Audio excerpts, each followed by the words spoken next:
안녕하세요. 바쁜 현대인 여러분 혹시 매일 아침 오늘 뭐부터 해야 하지? 아니면 하루가 왜 이렇게 짧지? 이런 생각으로 시작하시나요? 괜찮아요. 우리 모두의 고민이니까요. 하지만 이 고민 오늘 제가 시원하게 해결해 드릴게요.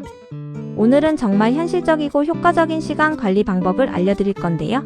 그냥 시간 관리가 아니라 이렇게 해야 진짜 된다 라고 자신있게 말씀드릴 수 있는 노하우들을 대방출할 예정입니다. 기대되시죠? 그럼 바로 시작해볼까요?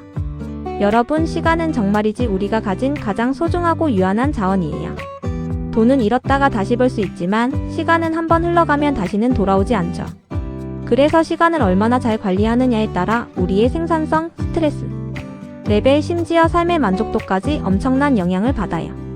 시간 관리가 제대로 안 되면요, 일이 자꾸 쌓이고 마감일은 계속 놓치고 번아웃은 기본이고 뭐 하나 제대로 집중하기도 힘들죠.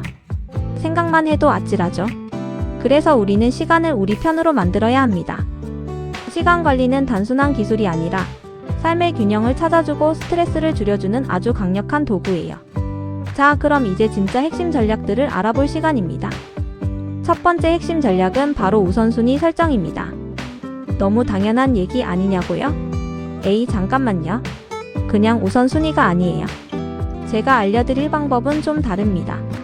일단 하루에 가장 중요한 목표 딱 3가지만 정해보세요. 너무 많으면 오히려 부담돼서 시작도 전에 지쳐버릴 수 있거든요. 이 3가지 목표에 온전히 집중하는 거죠. 그리고 여기에 아주 유용한 도구가 하나 있어요. 바로 아이젠하워 매트릭스입니다. 이게 뭐냐면 일을 긴급성과 중요성에 따라 4가지로 분류하는 거예요. 긴급하면서 중요한 일, 긴급하지 않지만 중요한 일, 긴급하지만 중요하지 않은 일, 그리고 긴급하지도 중요하지도 않은 일, 이렇게요. 자, 여기서 우리가 가장 먼저 해야 할 일은 뭘까요? 맞아요. 긴급하면서 중요한 일이에요. 그리고 그 다음으로 집중해야 할 건 바로 긴급하지 않지만 중요한 일입니다. 대부분의 사람들이 긴급한 일에만 매달리느라 중요한 일을 놓치는데 이 중요한 일들이야말로 우리의 장기적인 목표와 성장에 진짜 도움이 되는 것들이거든요. 매일 아침 이 매트릭스를 활용해서 오늘 반드시 해야 할 일 목록을 작성하고 가장 중요한 업무부터 딱 처리하는 습관을 들여보세요. 하루가 훨씬 더 효율적으로 바뀔 거예요. 두 번째는 타임 블로킹입니다. 이건 마치 나만의 스케줄을 만드는 건축과 같다고 생각하시면 돼요. 특정 작업에 집중할 시간을 미리 정해두고 마치 건물을 블록 쌓듯이 캘린더에 꽉 채워 넣는 거죠. 예를 들어 오전 9시부터 11시까지는 보고서 작성, 11시부터 12시까지는 이메일 확인 및 회신, 오후 1시부터 2시까지는 동료와의 미팅, 이런 식으로요. 심지어 휴식 시간이나 운동 시간까지도 캘린더에 블록으로 설정하는 거예요. 이렇게 하면 내가 어떤 시간에 무엇을 해야 할지 명확하게 알 수 있어서 계획 없이 시간을 흘려보내는 일이 훨씬 줄어듭니다. 처음에는 좀 어색할 수 있지만 한번 습관 들이면 여러분의 하루가 정말 딴판이 될 거예요. 세 번째는 타임박싱입니다. 타임 블로킹이 시간을 고정하는 거라면 타임박싱은 특정 작업에 할당할 시간을 정해두고 그 시간 안에 작업을 완료하는 것을 목표로 해요. 예를 들어 이 보고서는 30분 안에 끝내야지, 또는 이번 기획안 초안은 1시간 안에 마무리한다, 이런 식으로요. 특히 큰 작업을 할 때는 이 타임박싱이 빛을 발하는데요. 큰 작업을 작은 작업들로 쪼개고 각각의 합리적인 시간을 할당하는 거죠. 이렇게 하면 막막했던 큰일도 작은 조각들로 보이면서 부담이 줄어들고 정해진 시간 안에 끝내야 한다는 생각 때문에 집중력도 훨씬 높아집니다. 게임처럼 시간을 정해놓고 미션을 깨듯이 해보세요. 훨씬 재미있게 일할 수 있을 거예요. 네 번째는 포모도로 기법입니다. 이탈리아어로 토마토를 뜻하는 포모도로에서 유래된 이름인데 주방 타이머가 토마토 모양인 경우가 많아서 그렇게 붙여졌다고 해요. 이 방법은 정말 간단하면서도 효과적이에요. 25분 동안 집중해서 업무를 수행하고 딱 5분간 짧은 휴식을 취하는 사이클을 반복하는 거예요.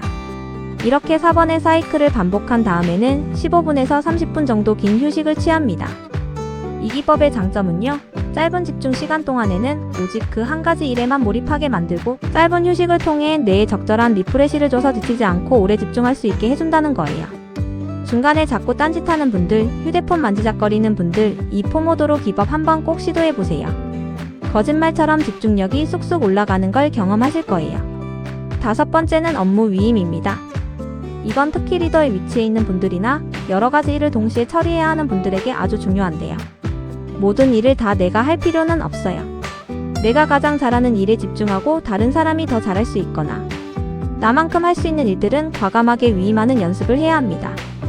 내가 모든 걸 다 하려고 하면 결국 혼자 지쳐서 번아웃이 오기 쉽거든요. 효율적인 시간 관리는 나 혼자만의 노력이 아니라 주변 사람들과 함께 시너지를 내는 것도 포함한다는 점 잊지 마세요. 6번째는 방해 요소 줄이기입니다. 이건 뭐 말 안 해도 다들 아시겠죠? 우리의 시간을 잡아먹는 가장 큰 주범은 바로 스마트폰이에요. 알림 하나에 집중력이 와장창 깨지는 경험 다들 있으실 거예요. 일을 할 때는 잠시 스마트폰을 멀리 두거나 알림을 꺼두는 등 집중력을 높이는 환경을 스스로 만들어야 합니다. SNS는 잠깐 넣어두고 업무에만 오롯이 집중할 수 있는 환경을 만들어 보세요. 카페처럼 주변이 적당히 시끄러운 곳이 오히려 집중이 잘 되는 사람도 있고 완전히 조용한 곳을 선호하는 사람도 있으니 자신에게 맞는 환경을 찾아보는 것도 중요합니다. 7번째는 휴식 시간 관리입니다. 뭐? 휴식도 관리해야 해? 라고 생각하실 수 있어요.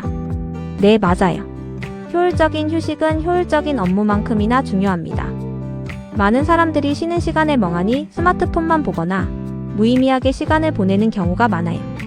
업무 중간에 짧은 휴식을 포함시켜서 집중력을 유지하고 그 휴식 시간에는 정말 나를 리프레시할 수 있는 활동을 해보세요. 짧은 스트레칭, 좋아하는 음악 듣기, 잠시 눈 감고 명상하기 등 이런 휴식들이 여러분의 집중력을 오래 지속시켜줄 거예요. 8번째는 개구리 먹기 기법입니다. 이 방법 이름이 좀 독특하죠? 가장 어렵거나 하기 싫은 작업을 마치 개구리처럼 생각하고 아침에 가장 먼저 처리해버리는 거예요. 하루를 시작하면서 가장 힘들고 부담스러운 일을 해치워버리면 그 이후의 시간은 훨씬 가볍고 즐겁게 느껴질 거예요.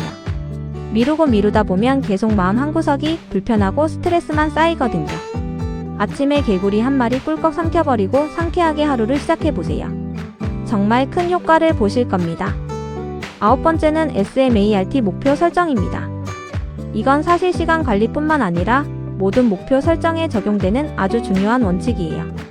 SMART는 스퍼시픽 구체적, 메저러블 측정 가능, 어치버블 달성 가능, 렐러번트 관련성, 타임 마이너스 바운드 시간 제한의 약자예요.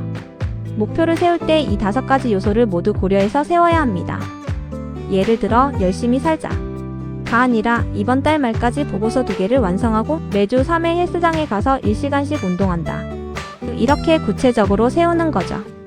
명확하고 구체적인 목표가 있어야 우리가 어떤 방향으로 시간을 써야 할지 분명해지고 달성 가능성이 훨씬 높아집니다. 마지막으로 10번째는 시스템 구축 및 유지입니다.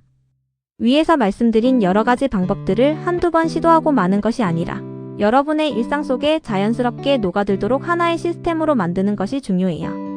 타임 블로킹, 아이젠하워 매트릭스, 포모도로 기법 등 다양한 도구들을 활용해서 나만의 시간 관리 시스템을 구축하고 꾸준히 유지하는 거죠.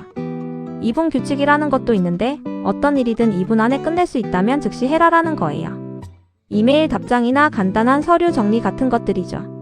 이런 작은 습관들이 모여서 큰 시스템을 만들고 여러분의 시간을 완벽하게 관리해 줄 겁니다. 중요한 건 꾸준함이에요. 자, 지금까지 정말 많은 시간 관리 전략들을 알아봤는데요. 이 모든 걸 한 번에 다 하려고 하면 오히려 지쳐버릴 수 있어요. 욕심부리지 말고 오늘 말씀드린 방법들 중에서 여러분에게 가장 잘 맞을 것 같은 한두 가지부터 시작해보세요. 그리고 거기에 몇 가지 팁을 더 드릴게요. 첫째, 8020 법칙, 즉 파레토 법칙을 기억하세요. 우리의 노력 중 20%가 결과의 80%를 만들어낸다는 건데요. 여러분의 시간 중에서 가장 중요한 20%에 집중하는 거죠.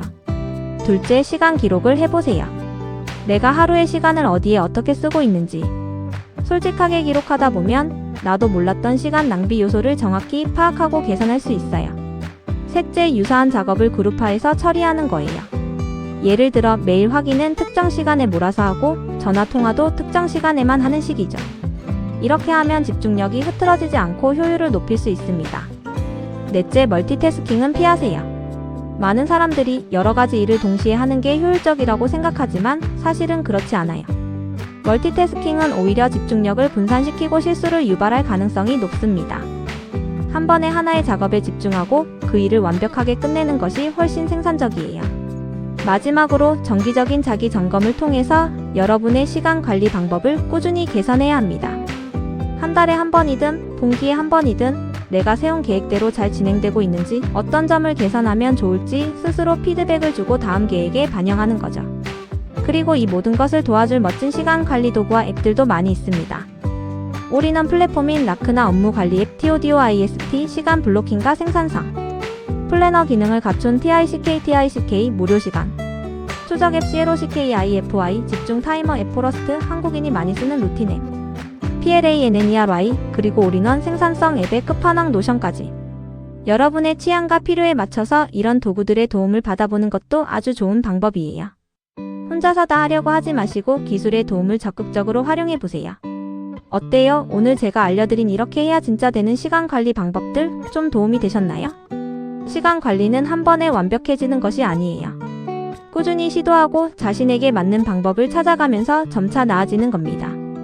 오늘부터 당장 하나씩 실천해보면서 여러분의 시간을 소중하게 그리고 효율적으로 관리하는 습관을 들여보세요. 분명 여러분의 삶이 훨씬 더 풍요롭고 만족스러워질 거예요. 그럼 저는 다음에 더 유익한 정보로 돌아올게요. 다음에 또 만나요. 안녕.